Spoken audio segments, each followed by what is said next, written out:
Iran Israel যুদ্ধের মধ্যেই মধ্যপ্রাচ্যে শুরু হলো আর এক যুদ্ধের। আর এই যুদ্ধ লড়ছে সৌদি আরব এবং আরব আমির শাহী। হঠাৎ করে মোহাম্মদ বিন সালমান এবং মোহাম্মদ বিন জায়েদ তারা নিজেদের মধ্যে লড়াই শুরু করেছে। সৌদি আরব এবং আরব আমির শাহীর এই যুদ্ধ পৃথিবীর ভূ রাজনীতিতে এক বড়সড় পরিবর্তন আনতে চলেছে। একদিকে যখন সৌদি আরব পাকিস্তান তাদের মধ্যে পারস্পরিক সামরিক চুক্তি রয়েছে, নতুন করে আমরা দেখছি ইরানের সঙ্গে পাকিস্তানের নতুন বোঝাপড়া হচ্ছে আর অনন্য বোঝাপড়া তৈরি হচ্ছে। তাই এই মুহূর্তে সৌদি আরব, পাকিস্তান, ইরান এবং তার সঙ্গে ছায়ার মতো রয়েছে তুরস্ক। মধ্যপ্রাচ্যের এই গুরুত্বপূর্ণ মুসলিম রাষ্ট্রগুলো যখন ঐক্যবদ্ধ হচ্ছে, ওদিকে আমরা দেখছি আরব আমির শাহী ইসরায়েলের সঙ্গে ক্রমশ বন্ধুত্ব বাড়িয়ে জায়নবাদী আদর্শে বিশ্বাসী হয়ে উঠছে এবং আমেরিকার সঙ্গে ক্রমশ ঘনিষ্ঠতা বাড়াচ্ছে। তারাও নিজেদের মধ্যে আরব আমির শাহী, ইসরায়েল এবং আমেরিকা যুক্তরাষ্ট্র মিলিত হয়ে এক নতুন পাওয়ার ব্লক তৈরি হচ্ছে। তাই মধ্যপ্রাচ্যের এই মুহূর্তে সৌদি আরব এবং আরব আমির শাহীর মধ্যে যে সংঘাত, সেই সংঘাত পৃথিবীর ভূ রাজনীতিতে একটা বড়সড় পরিবর্তন আনতে চলেছে। চলুন আজকের এই ভিডিওতে আমরা দেখে নিই সৌদি আরব এবং আরব আমির শাহী হঠাৎ করে তারা কেন নিজেদের মধ্যে যুদ্ধে জড়িয়ে পড়ছে। আজকের এই আলোচনায় আপনাদের সকলকে স্বাগত জানাচ্ছি, আপনাদের বন্ধু অধ্যাপক আব্দুল হালিম। সৌদি আরব গোটা মুসলিম বিশ্বে যেমন সব থেকে গুরুত্বপূর্ণ মক্কা ও মদিনার জন্য, অপরদিকে এই সৌদি আরব আরব বিশ্ব নয় গোটা পৃথিবীর তেল রপ্তানিতে সর্ববৃহৎ রাষ্ট্র। অর্থাৎ গোটা পৃথিবীতে জ্বালানি তেল রপ্তানি ক্ষেত্রে সৌদি আরব 1 নম্বর।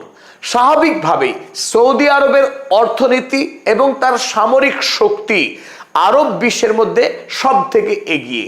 সৌদি আরব যখন একদিকে ধর্মীয়, অর্থনৈতিক এবং সামরিক দিক থেকে আরব দুনিয়ার মধ্যে সব থেকে শক্তিশালী, ঠিক তারই পাশে আরব আমিরাত বা আরব আমির শাহী তারা গত কয়েক দশক ধরে ধারাবাহিকভাবে বাণিজ্যিক শক্তি বৃদ্ধি করেছে। বিশেষ করে এই মুহূর্তে দুবাই শহর সারা পৃথিবীর একটা বড় সংখ্যক কোম্পানির হেডকোয়ার্টার। আর দুবাই শহরকে ঘিরেই এখন পৃথিবীর বাণিজ্য, বিনোদন, পর্যটন শিল্প এখন পাক খাচ্ছে। সাম্প্রতিক সময়ে সৌদি আরবকে পিছনে ফেলে বাণিজ্যের ক্ষেত্রে টেক্কা দিচ্ছে দুবাই। তাই সৌদি আরব এবং আরব আমিরাতের মধ্যে বাণিজ্যিক একটি লড়াই ছিল রেষারেষি এবং ঈর্ষা। সৌদি আরব না আরব আমির শাহী বাণিজ্যের দিক থেকে কে এগিয়ে যাবে তা নিয়ে চলছিল অনন্ত প্রতিযোগিতা। আর এরই মধ্যে ইরান যুদ্ধ শুরু হবার পর সৌদি আরব এবং আরব আমিরাতের মধ্যে চাপা যে দ্বন্দ্ব ছিল, সেই দ্বন্দ্ব লাভার মতো উদ্গীরণ হয়ে গেল। কারণ ইরানের উপরে যখন হামলা করা হলো ইসরায়েলের পক্ষে, তার বদলা হিসেবে ইরান আরব আমিরাতের উপরে 2200-র বেশি ড্রোন হামলা চালিয়েছে এবং 500-র অধিক মিসাইল হামলা চালিয়েছিল শুধুমাত্র আরব আমিরাতের উপর। যখন ইরান আরব আমিরাতের উপরে ধারাবাহিক এই ভয়ঙ্কর আক্রমণ চালাচ্ছে, যদিও এই আক্রমণের সিংহভাগই আরব আমিরাত প্রতিরোধ করতে পেরেছিল, ইন্টারসেপশন করেছিল, তবুও এই সময়ে আরব আমিরাত চেয়েছিল সৌদি আরব ইরানের বিরুদ্ধে কড়া অবস্থান গ্রহণ করুক এবং সমগ্র আরব রাষ্ট্র মিলিত হয়ে ইরানের বিরুদ্ধে ইসরায়েল এবং আমেরিকার সঙ্গে জোট বেঁধে যুদ্ধে নামুক। কিন্তু সৌদি আরব এই সময়ে মাথা ঠান্ডা রেখেছে। এমনকি সৌদি আরবের উপরেও বিস্তর হামলা চালিয়েছে ইরান। মার্কিন সেনা ছাউনি ছাড়াও তাতেও সৌদি আরব কিন্তু ইরানের বিরুদ্ধে কোনো রকম কড়া পদক্ষেপ তো গ্রহণ করেইনি, এমনকি বাইট পর্যন্ত দেয়নি ইরানের বিরুদ্ধে। এই সময়ে সৌদি আরব যে নজিরবিহীন ধৈর্যের পরীক্ষা দিয়েছে, তাতেই ক্ষিপ্ত হয়েছে আরব আমিরাত। এই সময়ে আরব আমিরাতের সৌদি আরবের কাছ থেকে একটাই চাওয়া ছিল যে সৌদি আরব ইসরায়েল এবং আমেরিকার সঙ্গে মিলিত হয়ে আক্রমণ করুক ইরানের উপরে। আর ইরানকে ধ্বংস করার এটাই সব থেকে আদর্শ সময়। এই সময় যদি হাতছাড়া হয়ে যায়, একবার যদি ইরান বিজয়ী হয়ে যায়, এমনকি ইসরায়েল যদি ইরানকে পরাস্ত করতে নাও পারে, তাহলে আরব রাষ্ট্রগুলোর ভবিষ্যৎ অন্ধকার হবে। কারণ এই হরমুজ প্রণালীর দখল নিয়ে আগামী দিনে ইরান গোটা আরব মুলুককে হাতের মুঠোয় নিয়ে আসবে এবং তাদেরকে কন্ট্রোল করবে। তাই ইরানের বিরুদ্ধে সৌদি আরব কোনো কঠোর অবস্থান গ্রহণ না করাতে জায়নবাদী আরব আমিরাত সৌদি আরবের উপরে বেজায় চটে যায়।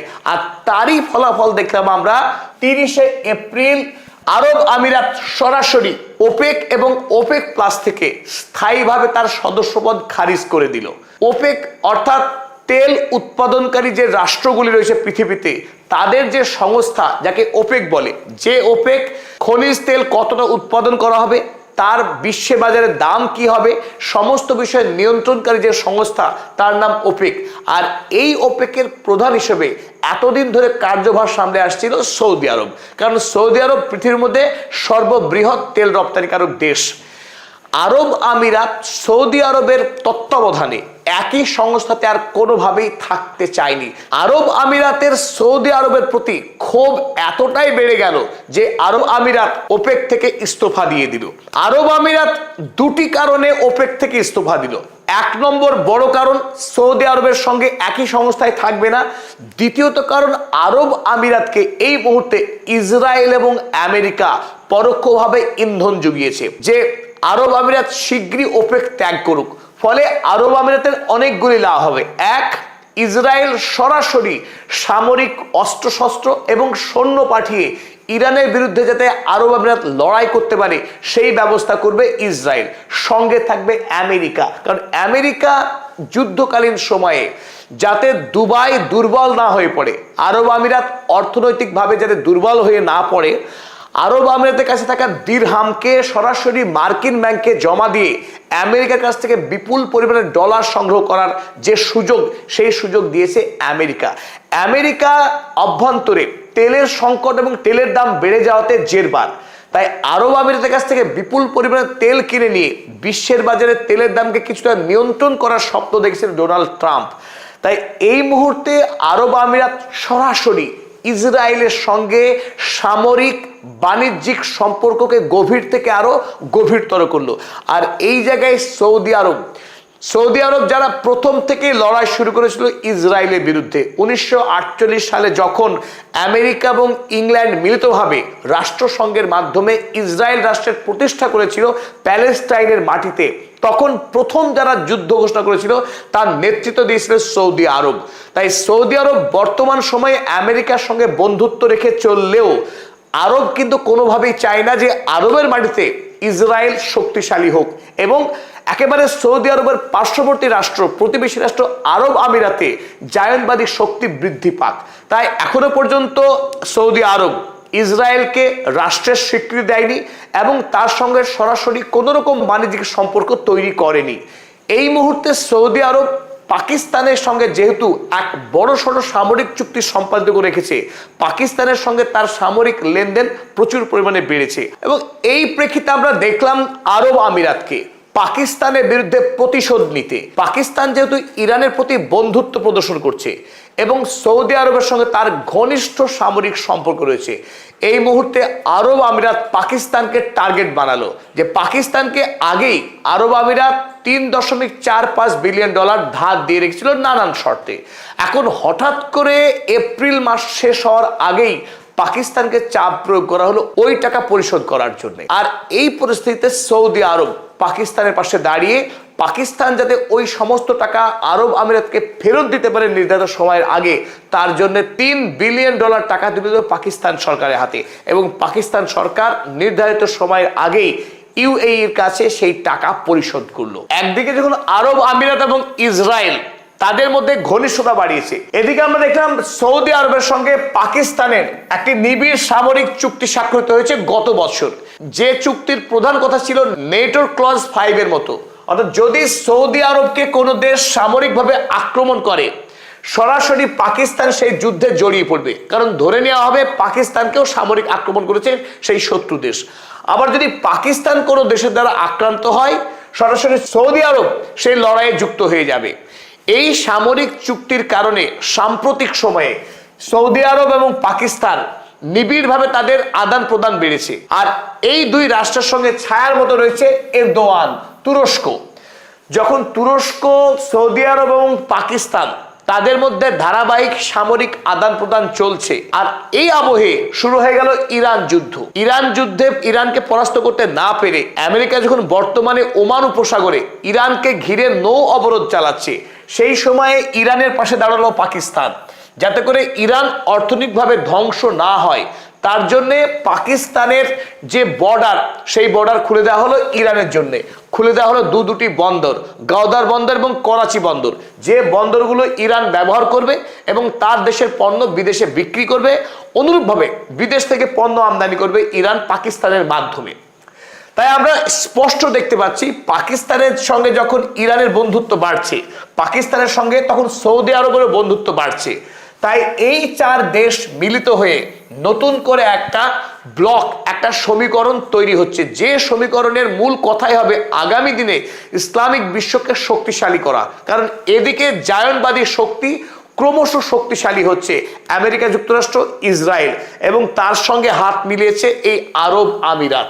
তাই আরব আমিরাত আরবের দেশ হওয়া সত্ত্বেও যখন জায়নবাদকে আশ্রয় দিচ্ছে, কারণ এই আরব আমিরাতে ইসরায়েল প্রথমবারের মতো আয়রন ডোম প্রতিষ্ঠা করেছে। এমনকি ইসরায়েল থেকে সেনাবাহিনী পাঠিয়েছে, যে সেনাবাহিনী এই মুহূর্তে আরব আমিরাতে অবস্থান করছে। সুতরাং আমরা এখান থেকে স্পষ্ট বুঝতে পারছি যে আরব আমিরাত ইসরায়েলের একটি অভিন্ন ভৌগোলিক সীমানা, যেখানে জায়নবাদের অনায়াস যাতায়াত।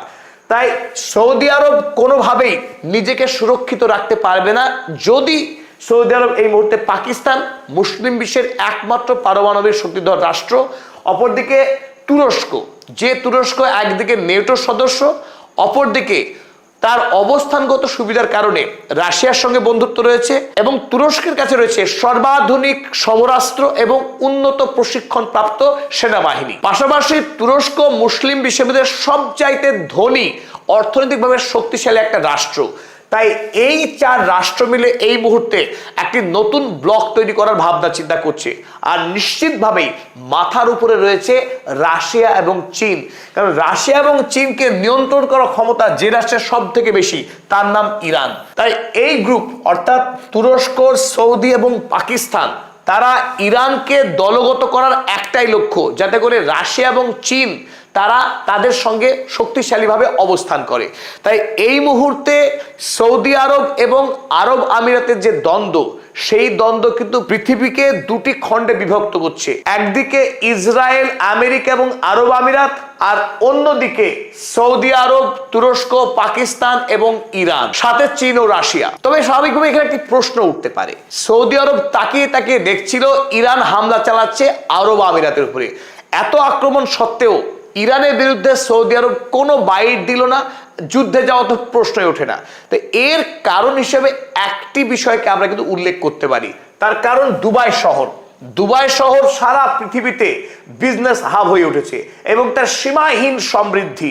সারা পৃথিবীর মানুষ তাদের ভ্রমণের এক নম্বর ঠিকানা বানিয়েছে দুবাই রাষ্ট্রকে। এই দুবাই মডেলকে দেখে সৌদি আরব তারাও স্বপ্ন দেখেছে যে তাদের দেশে নিয়ম, মোহাম্মদ বিন সালমানের স্বপ্নের প্রজেক্ট নিয়ম, সেই নিয়ম শহরকে গড়ে তোলা হবে পৃথিবীর মধ্যে সর্বাধুনিক প্রযুক্তি কাজে লাগিয়ে, এবং সেখানে সারা পৃথিবীর বড় বড় শিল্পপতিরা বিপুল পরিমাণে বিনিয়োগ করবে।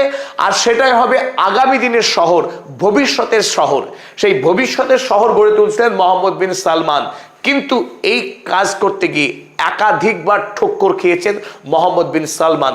যদিও সৌদি আরবের কাছে বিপুল পরিমাণের পয়সা রয়েছে তেল রপ্তানি করার, তৎসত্ত্বেও পৃথিবীর অধিকাংশ কোম্পানি তারা দুবাই শহরের প্রতি যতখানি আকৃষ্ট হয়েছে, সেখানে টাকা বিনিয়োগ করার ব্যাপারে যতটা উৎসাহী, নিয়ম প্রজেক্টকে কিন্তু ততখানি পাত্তা দেয়নি বিশ্বের বড় বড় কোম্পানিগুলো। স্বাভাবিকভাবেই মোহাম্মদ বিন সালমান ভিতরে ভিতরে কিন্তু রুষ্ট ছিল দুবাইয়ের প্রতি। দুবাই যদি ধ্বংস হয়ে যায়, তাতে বরং সৌদি আরবের শাপে বর হবে। অর্থাৎ যদি দুবাই তার গ্রহণযোগ্যতা হারায়, বিশ্বাসযোগ্যতা হারায়, যদি এই শহরে ইরান যে কোনো সময় আক্রমণ করে, পৃথিবীর কোনো শিল্পপতি চাইবে না এমন শহরে বাণিজ্য করতে। সেই সময় তারা অনায়াসে সৌদি আরবের নিয়ম প্রজেক্টে টাকা ঢালবে। আর সেটাই হয়তো মনে মনে চাওয়া ছিল মোহাম্মদ বিন সালমানের। আর এটা আরব আমিরাত জানতো যে মোহাম্মদ বিন সালমান, সৌদি আরব তারা অপেক্ষায় আছে দুবাই শহরে কখন ক্ষতি হবে। এই দুই দেশের দ্বন্দ্বের এটিও একটি বড়সড় কারণ। তবে সৌদি আরব এবং আরব আমিরাতের দ্বন্দ্ব আগামী ভূ রাজনীতিকে গভীরভাবে প্রভাবিত করতে চলেছে বলেই আমাদের দৃঢ় বিশ্বাস। দর্শক মণ্ডলীর কাছে আবেদন, আপনাদের সুচিন্তিত মতামত আপনারা কমেন্ট সেকশনে জানাবেন। আপনাদের জন্যই আমাদের এই নিরন্তর প্রয়াস।